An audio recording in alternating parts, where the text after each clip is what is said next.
What's going on, everyone? Chris from Pickdawgz.com here with your free pick in the Indiana Pacers versus Washington Wizards NBA matchup going down Wednesday, January 10th, 2024. Just a reminder, if you haven't already, make sure you're subscribed to our channel and smash that thumbs up. And if you're looking for my best bets, the games that I love the most, including my daily $19 best bet, make sure that you head on over to Pickdawgz.com and click the Premium Picks tab at the top of the page. But let's get to this one between the Indiana Pacers and the Washington Wizards.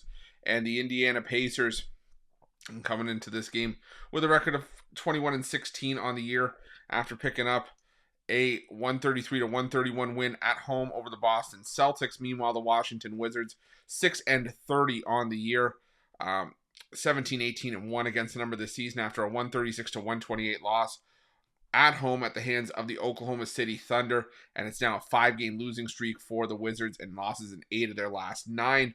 Now let's go with the Indiana Pacers. You know, what I noticed with the Indiana Pacers, obviously you go back and obviously the focus is on the injury to Tyrese Halliburton, and you see that in the past, the Pacers have had issues without Halliburton. They got blown out by the Timberwolves, they got blown out by the Boston Celtics, gave up 155 points in that game. But defense has always been an issue for the Indiana Pacers on the road with or without Halliburton, and the Pacers, they got their revenge, especially after losing the first half of the back-to-back against the Boston Celtics a couple nights prior. But what was really stood out to me in that game, though, after Halliburton went down, was that there was no doom and gloom. This team just picked themselves up, dusted themselves off, and kept going. You had a total of 7 players score in double figures. Halliburton only saw 13 minutes before leaving with the injury. Benedict Mathurin, had 26 points. He had 5 threes in that game. Aaron Nesmith stepped up. Miles Turner had 16 and 8. Buddy Hield had 15 points off the bench. TJ McConnell and Obi Toppin also had some scoring off the bench as well. And I would be a lot more concerned if it was a high, no offense to Washington Wizards, but it is what it is.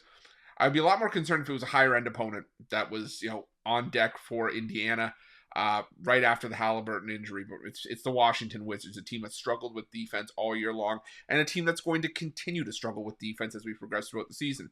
You don't just fluke into a 6-30 record. It's crazy for me to think. It doesn't feel like it with the Washington Wizards at times, but you look at this team, they are 6-30.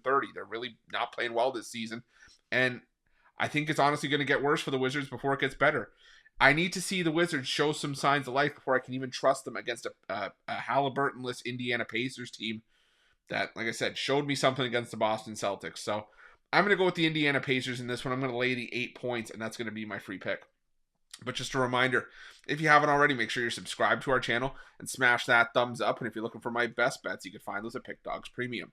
While you're at Pickdawgz, check out our betting tools. They're 100% free. They're the best betting tools in the business and tools that you want to make sure that you have in your back pocket when you're making your best bets for the day's action. And while you're at our YouTube channel, make sure you have notifications turned on so you can be the first to be in the know when the newest content drops here at Pickdawgz.